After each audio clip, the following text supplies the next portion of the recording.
নমস্কার, আমার গল্প পাঠ আসরে আপনাকে স্বাগত জানাচ্ছি। আজ পড়ছি রবীন্দ্রনাথ ঠাকুরের একটি ছোট গল্প, শাস্তি। দুঃখীরাম রুই এবং ছিদাম রুই দুই ভাই সকালে যখন দা হাতে লইয়া জন খাটিতে বাহির হইল, তখন তাহাদের দুই স্ত্রীর মধ্যে বকাবকি চেঁচামেচি চলিতেছে। কিন্তু প্রকৃতির অন্যান্য নানাবিধ নিত্য কলরবের ন্যায় এই কলহ কোলাহল পাড়া শুদ্ধ লোকের অভ্যাস হইয়া গেছে। তীব্র কণ্ঠস্বর শুনিবা মাত্র লোকে পরস্পরকে বলে, ওই রে বাঁধিয়া গিয়াছে। অর্থাৎ যেমনটি আশা করা যায় ঠিক তেমনটি ঘটিয়াছে। আজও স্বভাবের নিয়মের কোনরূপ ব্যত্যয় হয় নাই। প্রভাতে পূর্ব দিকে সূর্য উঠিলে যেমন কেহ তাহার কারণ জিজ্ঞাসা করে না, তেমনি এই কুড়িদের বাড়িতে দুই জায়ের মধ্যে যখন একটা হৈ হৈ পড়িয়া যায়, তখন তাহার কারণ নির্ণয়ের জন্য কাহারও কোনোরূপ কৌতূহলের উদ্রেক হয় না।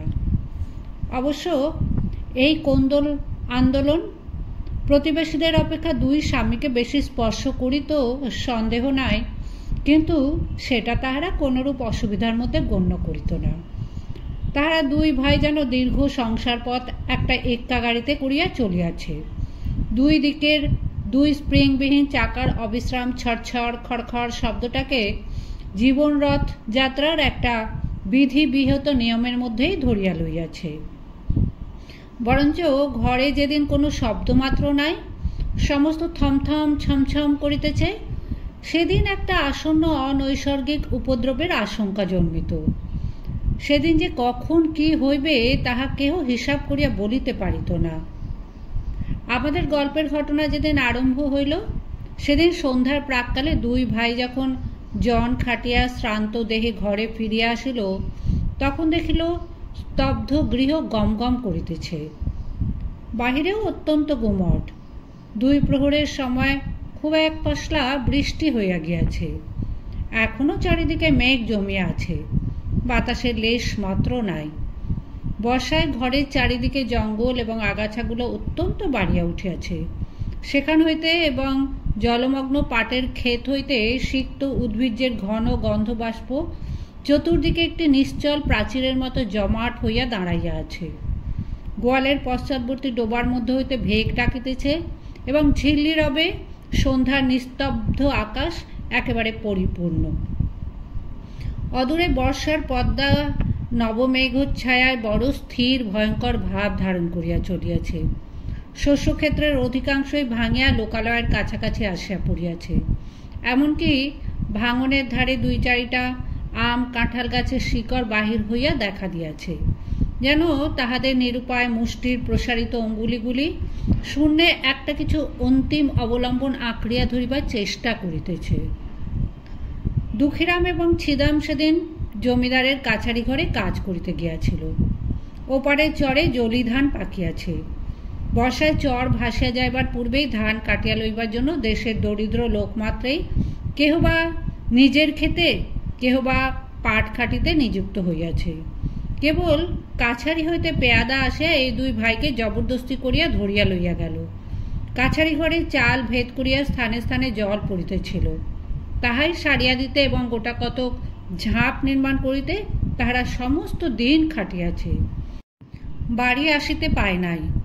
কাছারি হইতেই কিঞ্চিত জলপান খাইয়াছে। মধ্যে মধ্যে বৃষ্টিতেও ভিজিতে হইয়াছে। উচিত মতো পাওনা মজুরি পায় নাই এবং তাহার পরিবর্তে যে সকল অন্যায় কটু কথা শুনিতে হইয়াছে, সে তাহাদের পাওনার অনেক অতিরিক্ত। পথের কাদা এবং জল ভাঙিয়া সন্ধ্যাবেলা বাড়ি ফিরিয়া আসিয়া দুই ভাই দেখিল ছোট যা চন্দরা ভূমিতে অঞ্চল পাতিয়া চুপ করিয়া পড়িয়া আছে। আজিকার এই মেঘলা দিনের মতো সেও মধ্যাহ্নে প্রচুর অশ্রুবর্ষণপূর্বক সায়াহ্নের কাছাকাছি ক্ষান্ত দিয়া অত্যন্ত গুমট করিয়া আছে। আর বড় যা রাধা মুখটা মস্ত করিয়া দাওয়ায় বসিয়াছিল। তাহার 1.5 বছরের ছোট ছেলেটি কাঁদিতেছিল। দুই ভাই যখন প্রবেশ করিল, দেখিল উল্লঙ্গ শিশু প্রাঙ্গণের এক পাশে চিত হইয়া পড়িয়া ঘুমাইয়া আছে। ক্ষুধিত দুঃখীরাম আর কাল বিলম্ব না করিয়া বলিল, ভাত দে। বড় বউ বারুদের বস্তায় স্ফুলিঙ্গ পাতের মতো এক মুহূর্তেই তীব্র কণ্ঠস্বর আকাশ পরিমাণ করিয়া বলিয়া উঠিল, ভাত কোথায় যে ভাত দিব? তুই কি চাল দিয়া গেছিলি? আমি কি নিজে রোজগার করিয়া আনিব? সারাদিনের শ্রান্তি ও লাঞ্ছনার পর অন্নহীন নিরানন্দ অন্ধকার ঘরে প্রজ্বলিত ক্ষুধা নলে গৃহিণীর রুক্ষ বচন, বিশেষত শেষ কথাটার গোপন কুৎসিত শ্লেষ দুঃখীরামের হঠাৎ কেমন একেবারেই অসহ্য হইয়া উঠিল। ক্রুদ্ধ ব্যাঘ্রের ন্যায় গম্ভীর গর্জনে বলিয়া উঠিল, কি বললি? বলিয়া মুহূর্তের মধ্যে দা লইয়া কিছু না ভাবে একেবারে স্ত্রীর মাথায় বসাইয়া দিল। রাধা তাহার ছোট জায়ের কোলের কাছে পড়িয়া গেল এবং মৃত্যু হইতে মুহূর্ত বিলম্ব হইল না। চন্দ্রার রক্তসিক্ত বস্ত্রে কি হলো গো বলিয়া চিৎকার করিয়া উঠিল। ছিদাম তাহার মুখ চাপিয়া ধরিল। দুঃখীরাম দা ফেলিয়া মুখে হাত দিয়া হতবুদ্ধির মতো ভূমিতে বসিয়া পড়িল। ছেলেটা জাগিয়া উঠিয়া ভয় চিৎকার করিয়া কাঁদিতে লাগিল। বাহিরে তখন পরিপূর্ণ শান্তি। রাখাল বালক গরু লইয়া গ্রামে ফিরিয়া আসিতেছে। পরপারের চরে যাহারা নতুন পক্ষ ধান কাটিতে গিয়াছিল তাহারা 5-7 জনে এক একটি ছোট নৌকোয় এপারে ফিরিয়া পরিশ্রমের পুরস্কার 2-4 আঁটি ধান মাথায় লইয়া প্রায় সকলেই নিজ নিজ ঘরে আসিয়া পৌঁছাইয়াছে। চক্রবর্তীদের বাড়ির রামলোচন খুড়ো গ্রামের ডাকঘরে চিঠি দিয়া ঘরে ফিরিয়া নিশ্চিন্ত মনে চুপচাপ তামাক খাইতেছিলেন।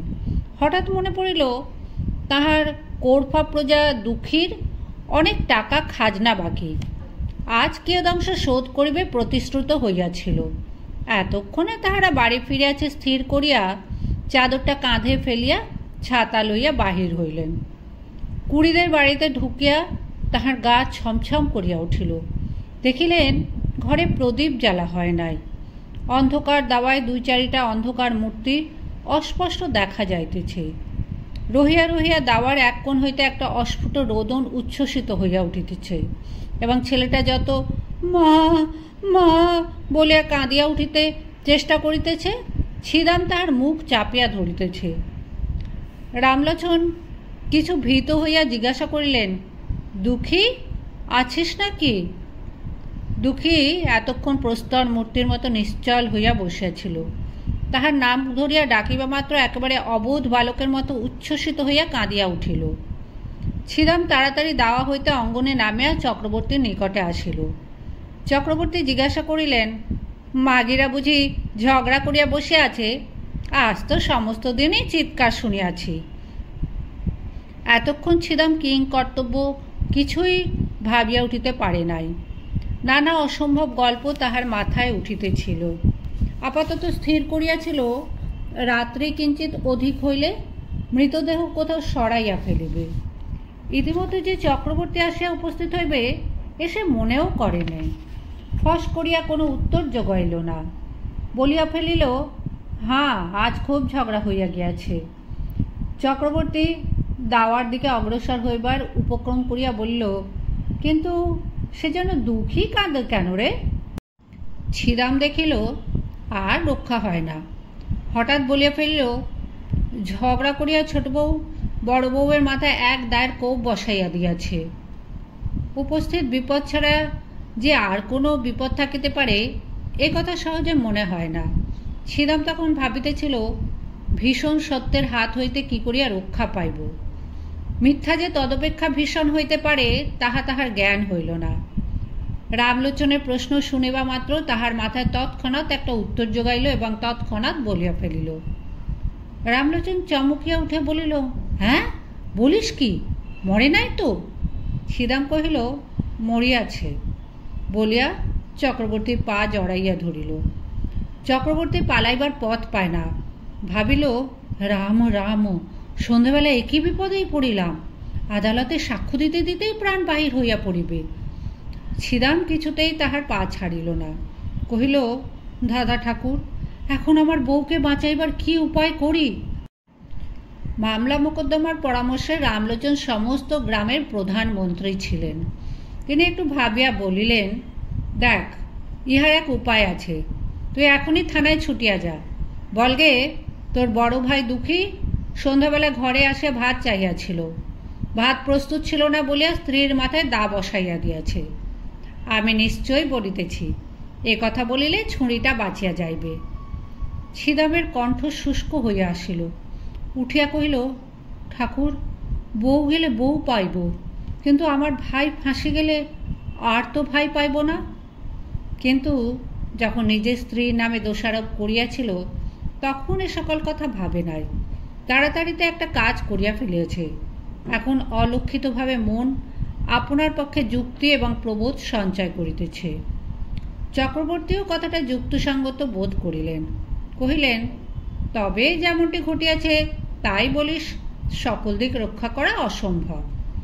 বলিয়া রামলোচন অবিলম্বে প্রস্থান করিল এবং দেখিতে দেখিতে গ্রামে রাষ্ট্র হইল যে কুড়িদের বাড়ির চন্দরা রাগারাগি করিয়া তাহার বড় জায়ের মাথায় দা বসাইয়া দিয়াছে। বাঁধ ভাঙিলে যেমন জল আসে, গ্রামের মধ্যে তেমনি হু হু শব্দে পুলিশ আসিয়া পড়িল। অপরাধী এবং নিরপরাধী সকলেই বিষম উদ্বিগ্ন হইয়া উঠিল। ছিদাম ভাবিল, যে পথ কাটিয়া ফেলিয়াছে সেই পথেই চলিতে হইবে। সে চক্রবর্তীর কাছে নিজ মুখে এক কথা বলিয়া ফেলিয়াছে, সে কথা গাঁ শুদ্ধ রাষ্ট্র হইয়া পড়িয়াছে। এখন আবার আর একটা কিছু প্রকাশ হইয়া পড়িলে কি জানি কি হইতে কি হইয়া পড়িবে, সে নিজেই কিছু ভাবিয়া পাইল না। মনে করিল কোনো মতে সে কথাটা রক্ষা করিয়া তাহার সহিত আর 5টা গল্প জুড়িয়া স্ত্রীকে রক্ষা করা ছাড়া আর কোনো পথ নাই। ছিদাম তাহার স্ত্রী চন্দ্রাকে অপরাধ নিজ স্কন্ধে লইবার জন্য অনুরোধ করিল। সে তো একেবারে বজ্রাহত হইয়া গেল। ছিদাম তাহাকে আশ্বাস দিয়া কহিল, যাহা বলিতেছি তাই কর, তোর কোনো ভয় নাই, আমরা তোকে বাঁচাইয়া দিব। আশ্বাস দিল বটে, কিন্তু গলা শুকাইল, মুখ পাংশু বর্ণ হইয়া গেল। চন্দ্রার বয়স 17-18 অধিক হইবে না। মুখখানে হৃষ্ট পুষ্ট গোল গাল, শরীরটি অনতি দীর্ঘ, আঁটো সাঁটো, সুস্থ সবল অঙ্গ প্রত্যঙ্গের মধ্যে এমন একটি সৌষ্ঠব আছে যে চলিতে ফিরিতে নড়িতে চড়িতে দেহের কোথাও যেন কিছু বাঁধে না, এখানে নূতন তৈরি নৌকার মতো। বেশ ছোট এবং সুডৌল, অত্যন্ত সহজে সরে এবং তাহার কোথাও কোনো গ্রন্থি শিথিল হইয়া যায় নাই। পৃথিবীর সকল বিষয়ে তাহার একটা কৌতুক এবং কৌতূহল আছে। পাড়ায় গল্প করিতে যাইতে ভালোবাসে এবং কুম্ভ কক্ষে ঘাটে যাইতে আসিতে 2 অঙ্গুলি দিয়া ঘোমটা ঈষৎ ফাঁক করিয়া উজ্জ্বল চঞ্চল ঘনকৃষ্ণ চোখ দুটি দিয়া পথের মধ্যে দর্শনযোগ্য যাহা কিছু সমস্ত দেখিয়া লয়। বড় বউ ছিল ঠিক ইহার উল্টা, অত্যন্ত এলোমেলো ঢিলে ঢালা অগোছালো। মাথার কাপড়, কোলের শিশু, ঘরকন্নার কাজ কিছুই সে সামলাইতে পারিত না। হাতে বিশেষ একটা কিছু কাজও নাই, অথচ কোনো কালে যেন সে অবসর করিয়া উঠিতে পারে না। ছোট যা তাহাকে অধিক কিছু কথা বলিত না, মৃদুস্বরে 2-একটা তীক্ষ্ণ দংশন করিত, আর সে হাউ হাউ দাউ দাউ করিয়া রাগিয়া মাগিয়া বকিয়া ঝুঁকিয়া সারা হইত এবং পাড়া শুদ্ধ অস্থির করিয়া তুলিত। এই 2 জুড়ি স্বামী স্ত্রীর মধ্যেও স্বভাবের একটা আশ্চর্য ঐক্য ছিল। দুঃখীরাম মানুষটা কিছু বৃহদায়তনের, হাড়গুলা খুব চওড়া, নাসিকা খর্ব, 2টি চক্ষু এই দৃশ্যমান সংসারকে যেন ভালো করিয়া বোঝে না, অথচ ইহাকে কোনরূপ প্রশ্ন করিতেও চায় না। এমন নিরীহ অথচ ভীষণ, এমন সরল অথচ নিরুপায় মানুষ অতি দুর্লভ। আর ছিদামকে একখানি চকচকে কালো পাথরে কে যেন বহু যত্নে কুঁদিয়া গড়িয়া তুলিয়াছে। লেশ মাত্র বাহুল্য বর্জিত এবং কোথাও যেন কিছু টোল খায় নাই। প্রত্যেক অঙ্গটি বলের সহিত নৈপুণ্যের সহিত মিশিয়া অত্যন্ত সম্পূর্ণতা লাভ করিয়াছে। নদীর উচ্চ পার হইতে লাফাইয়া পড়ুক, লগি দিয়া নৌকা ঠেলুক, বাঁশ গাছে চড়িয়া বাছিয়া বাছিয়া কঞ্চি কাটিয়া আনুক, সকল কাজেই তাহার একটি পরিমিত পরিপাট্য, একটি অবলীলাকৃত শোভা প্রকাশ পায়। বড় বড় কালো চুল তেল দিয়া কপাল হইতে যত্নে আছড়াইয়া তুলিয়া কাঁধে আনিয়া ফেলিয়াছে। বেশভূষা সাজসজ্জায় বিলক্ষণ একটু যত্ন আছে। অপরাপর গ্রামবধূদিগের সৌন্দর্যের প্রতি যদিও তাহার উদাসীন দৃষ্টি ছিল না এবং তাহাদের চোখে আপনাকে মনোরম করিয়া তুলিবার ইচ্ছা তাহার যথেষ্ট ছিল, তবু ছিদাম তাহার যুবতী স্ত্রীকে একটু বিশেষ ভালোবাসিত। উভয়ে ঝগড়াও হইত, ভাবও হইত, কেহ কাহাকেও পরাস্ত করিতে পারিত না। আর একটি কারণে উভয়ের মধ্যে বন্ধন কিছু সুদৃঢ় ছিল। ছিদাম মনে করিত চন্দ্রা যেরূপ চটুল চঞ্চল প্রকৃতির স্ত্রীলোক, তাহাকে যথেষ্ট বিশ্বাস নাই। আর চন্দ্রা মনে করিত আমার স্বামীটির চতুর্দিকেই দৃষ্টি, তাহাকে কিছু কষাকষি করিয়া না বাঁধিলে কোন দিন হাতছাড়া হইতে আটক নাই। উপস্থিত ঘটনা ঘটিবার কিছুকাল পূর্ব হইতে স্ত্রী পুরুষের মধ্যে ভারী একটা গোলযোগ চলিতেছিল। চন্দ্রা দেখিয়াছিল তার স্বামী কাজের ওজর করিয়া মাঝে মাঝে দূরে চলিয়া যায়, এমনকি দুই একদিন অতীত করিয়া আসে, অথচ কিছু উপার্জন করিয়া আনে না। লক্ষণ মন্দ দেখিয়া সেও কিছু বাড়াবাড়ি দেখাইতে লাগিল। যখন তখন ঘাটে যাইতে আরম্ভ করিল এবং পাড়া পর্যটন করিয়া আসিয়া কাশী মজুমদারের মেজ ছেলেটির প্রচুর ব্যাখ্যা করিতে লাগিল। ছিদামের দিন এবং রাত্রিগুলির মধ্যে কে যেন বিষ মিশাইয়া দিল। কাজে কর্মে কোথাও একদণ্ড গিয়া সুস্থির হইতে পারে না। একদিন ভাজকে আসিয়া ভারী ভৎসনা করিল। সে হাত নাড়িয়া ঝঙ্কার দিয়া অনুপস্থিত মৃত পিতাকে সম্বোধন করিয়া বলিল, ও মেয়ে ঝড়ের আগে ছোটে, উহাকে আমি সামলাইব? আমি জানি ও কোন দিন কি সর্বনাশ করিয়া বসিবে। চন্দ্রা পাশের ঘর হইতে আসিয়া আস্তে আস্তে কহিল, কেন দিদি, তোমার এত ভয় কিসের? এই দুই যায় বিষম দ্বন্দ্ব বাঁধিয়া গেল। ছিদাম চোখ পাকাইয়া বলিল, এবার যদি কখনো শুনি তুই একলা ঘাটে গিয়াছিস, তোর হাড় গুঁড়াইয়া দিব। চন্দ্রা বলিল, তাহা হইলে তো হাড় জোড়ায়, বলিয়া তৎক্ষণাৎ বাহিরে যাইবার উপক্রম করিল। ছিদাম এক লম্ফে তাহার চুল ধরিয়া টানিয়া ঘরে পুড়িয়া বাহির হইতে দ্বার রুদ্ধ করিয়া দিল। কর্মস্থান হইতে সন্ধ্যাবেলা ফিরিয়া আসিয়া দেখে ঘর খোলা, ঘরে কেহ নাই। চন্দ্রা 3টে গ্রাম ছাড়াইয়া একেবারে তাহার মামার বাড়ি গিয়া উপস্থিত হইয়াছে। ছিদাম সেখান হইতে বহু কষ্টে অনেক সাধ্য সাধনায় তাহাকে ঘরে ফিরাইয়া আনিল, কিন্তু এবার পরাস্ত মানিল। দেখিল এক অঞ্জলি পারদকে মুষ্টির মধ্যে শক্ত করিয়া ধরা যেমন দুঃসাধ্য, এই মুষ্টিমেয় স্ত্রীটুকুকেও কঠিন করিয়া ধরিয়া রাখা তেমনই অসম্ভব। ও যেন 10 আঙুলের ফাঁক দিয়া বাহির হইয়া পড়ে। আর কোনো জবরদস্তি করিল না, কিন্তু বড় অশান্তিতে বাস করিতে লাগিল। তাহার এই চঞ্চলা যুবতী স্ত্রীর প্রতি সদা শঙ্কিত ভালোবাসা উগ্র একটা বেদনার মতো বিষম টনটনে হইয়া উঠিল।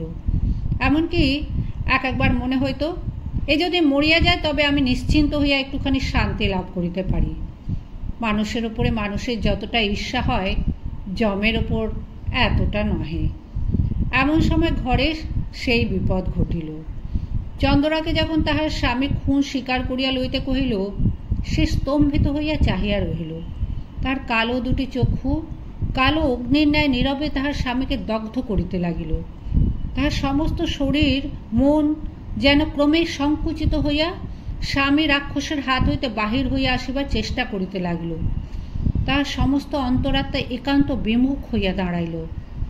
ছিদাম আশ্বাস দিল, তোমার কিছু ভয় নাই বলিয়া পুলিশের কাছে, ম্যাজিস্ট্রেটের কাছে কি বলিতে হইবে বারবার শিখাইয়া দিল। চন্দ্রা সে সমস্ত দীর্ঘ কাহিনী কিছুই শুনিল না, কাঠের মূর্তি হইয়া বসিয়া রহিল। সমস্ত কাজেই ছিদামের ওপর দুঃখীরামের একমাত্র নির্ভর। ছিদাম যখন চন্দ্রার ওপর দোষারোপ করিতে বলিল, দুঃখী বলিল, তাহা হইলে বৌমার কি হইবে? ছিদাম কহিল, উহাকে আমি বাঁচাইয়া দিব। বৃহৎকায় দুঃখীরাম নিশ্চিন্ত হইল। ছিদাম তাহার স্ত্রীকে শিখাইয়া দিয়াছিল যে, তুই বলিস বড়জা আমাকে বটি লইয়া মারিতে আসিয়াছিল, আমি তাহাকে দা লইয়া ঠেকাইতে গিয়া হঠাৎ কেমন করিয়া লাগিয়া গিয়াছে। এ সমস্তই রামলোচনে রচিত। ইহার অনুকূলে যে যে অলঙ্কার এবং প্রমাণ প্রয়োগের আবশ্যক, তাহাও সে বিস্তারিতভাবে ছিদামকে শিখাইয়াছিল। পুলিশ আসিয়া তদন্ত করিতে লাগিল। চন্দ্রাই যে তাহার বড়জাকে খুন করিয়াছে, গ্রামের সকল লোকের মনে এই বিশ্বাস বদ্ধমূল হইয়া গিয়াছে। সকল সাক্ষীর দ্বারাই সেইরূপ প্রমাণ হইল। পুলিশ যখন চন্দ্রাকে প্রশ্ন করিল, চন্দ্রা কহিল, হ্যাঁ, আমি খুন করিয়াছি। কেন খুন করিয়াছ? আমি তাহাকে দেখিতে পারিতাম না। কোনো বচসা হইয়াছিল? না। সে তোমাকে প্রথমে মারিতে আসিয়াছিল? না। তোমার প্রতি কোনো অত্যাচার করিয়াছিল? না। এইরূপ উত্তর শুনিয়া সকলে অবাক হইয়া গেল। ছিদাম তো একেবারে অস্থির হইয়া উঠিল, কহিল, উনি ঠিক কথা বলিতেছেন না। বড় বউ প্রথমে। দারোগা খুব এক তাড়া দিয়া তাহাকে থামাইয়া দিল। অবশেষে তাহাকে বিধিমতে জেরা করিয়া বারবার সেই একই উত্তর পাইল। বড় বউয়ের দিক হইতে কোনরূপ আক্রমণ চন্দ্রা কিছুতেই স্বীকার করিল না। এমন একগুঁয়ে মেয়েও তো দেখা যায় না, একেবারে প্রাণে পণে ফাঁসিকাষ্ঠের দিকে ঝুঁকিয়াছে, কিছুতেই তাহাকে টানিয়া রাখা যায় না। এ কি নিদারুণ অভিমান! চন্দ্রা মনে মনে স্বামীকে বলিতেছে, আমি তোমাকে ছাড়িয়া আমার এই নবযৌবন লইয়া ফাঁসি কাঠকে বরণ করিলাম। আমার ইহজন্মের শেষ বন্ধন তাহার সহিত। বন্দিনী হইয়া চন্দ্রা একটি নিরীহ ক্ষুদ্র চঞ্চল কৌতুকপ্রিয় গ্রামবধূ চির পরিচিত গ্রামের পথ দিয়া, রথতলা দিয়া, হাটের মধ্য দিয়া, ঘাটের প্রান্ত দিয়া, মজুমদারদের বাড়ির সম্মুখ দিয়া, পোস্ট অফিস এবং স্কুল ঘরের পার্শ্ব দিয়া, সমস্ত পরিচিত লোকের চক্ষের ওপর দিয়া কলঙ্কের ছাপ লইয়া চিরকালের মতো গৃহ ছাড়িয়া চলিয়া গেল। একপাল ছেলে পিছন পিছন চলিল এবং গ্রামের মেয়েরা তাহার সই সাঙাতরা কেহ ঘুমটার ফাঁক দিয়া, কেহ দ্বারের প্রান্ত হইতে, কেহ বা গাছের আড়ালে দাঁড়াইয়া পুলিশ চালিত চন্দ্রাকে দেখিয়া লজ্জায়, ঘৃণায়, ভয়ে কণ্টকিত হইয়া উঠিল। ডেপুটি ম্যাজিস্ট্রেটের কাছেও চন্দ্রা দোষ স্বীকার করিল এবং খুনের সময় বড় বউ যে তাহার প্রতি কোনরূপ অত্যাচার করিয়াছিল তাহা প্রকাশ হইল না।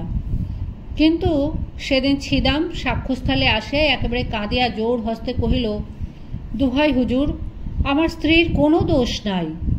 হাকিম ধমক দিয়া তাহার উচ্ছ্বাস নিবারণ করিয়া তাহাকে প্রশ্ন করিতে লাগিলেন। সে একে একে সত্য ঘটনা প্রকাশ করিল। হাকিম তাহার কথা বিশ্বাস করিলেন না, কারণ প্রধান বিশ্বস্ত ভদ্র সাক্ষী রামলোচন কহিল, খুনের অনতিবিলম্বেই আমি ঘটনাস্থলে উপস্থিত হইয়াছিলাম। সাক্ষী ছিদাম আমার নিকট সমস্ত স্বীকার করিয়া আমার পা জড়াইয়া ধরিয়া কহিল, বউকে কি করিয়া উদ্ধার করিব আমাকে যুক্তি দিন। আমি ভালো মন্দ কিছুই বলিলাম না। সাক্ষী আমাকে বলিল, আমি যদি বলি আমার বড় ভাই ভাত চাহিয়া ভাত পায় নাই বলিয়া রাগের মাথায় স্ত্রীকে মারিয়াছে, তাহা হইলে সে কি রক্ষা পাইবে? আমি কহিলাম, খবরদার হারামজাদা, আদালতে এক বর্ণ মিথ্যা বলিস না, এত বড় মহাপাপ আর নাই, ইত্যাদি।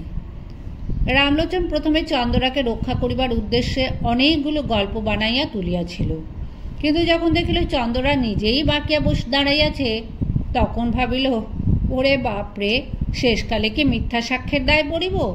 যেটুকু জানি সেইটুকু বলাই ভালো। এই মনে করিয়া রামলোচন যাহা জানে তাহাই বলিল, বরঞ্চ তাহার চেয়ে কিছু বেশি বলিতে ছাড়িল না। ডেপুটি ম্যাজিস্ট্রেট সেশনে চালান দিলেন। ইতিমধ্যে চাষবাস, হাট বাজার, হাসি কান্না, পৃথিবীর সমস্ত কাজ চলিতে লাগিল এবং পূর্ব বৎসরের মতো নবীন ধান্যক্ষেত্রে শ্রাবণের অবিরল বৃষ্টিধারা বর্ষিত হইতে লাগিল। পুলিশ, আসামি এবং সাক্ষী লইয়া আদালতে হাজির। সম্মুখবর্তী মুন্সেফের কোর্টে বিস্তর লোক নিজ নিজ মোকদ্দমার অপেক্ষায় বসে আছে। রন্ধনশালার পশ্চাৎবর্তী একটি ডোবার অংশবিভাগ লইয়া কলিকাতা হইতে এক উকিল আসিয়াছে এবং তদুপলক্ষে বাদীর পক্ষে ৩৯ জন সাক্ষী উপস্থিত আছে। কত শত লোক আপন আপন কড়া গণ্ডা হিসাবের চুল চেরা মীমাংসা করিবার জন্য ব্যগ্র হইয়া আসিয়াছে। জগতে আপাতত তদপেক্ষা গুরুতর আর কিছুই উপস্থিত নাই, এইরূপ তাহাদের ধারণা। ছিদাম বাতায়ন হইতে এই অত্যন্ত ব্যস্ত সমস্ত প্রতিদিনের পৃথিবীর দিকে এক দৃষ্টে চাহিয়াছে। সমস্তই স্বপ্নের মতো বোধ হইতেছে। কম্পাউন্ডের বৃহৎ বটগাছ হইতে একটি কোকিল ডাকিতেছে। তাহাদের কোনরূপ আইন আদালত নাই। চন্দ্রা জজের কাছে কহিল, হোগো সাহেব, এক কথা আর বারবার কতবার করিয়া বলিব? জজ সাহেব তাহাকে বুঝাইয়া বলিলেন, তুমি যে অপরাধ স্বীকার করিতেছ তাহার শাস্তি কি জানো? চন্দ্রা কহিল, না। জজ সাহেব কহিলেন, তাহার শাস্তি ফাঁসি। চন্দ্রা কহিল, ওগো, তোমার পায়ে পড়ি, তাই দাও না সাহেব, তোমাদের যাহা খুশি করো, আমার তো আর সহ্য হয় না।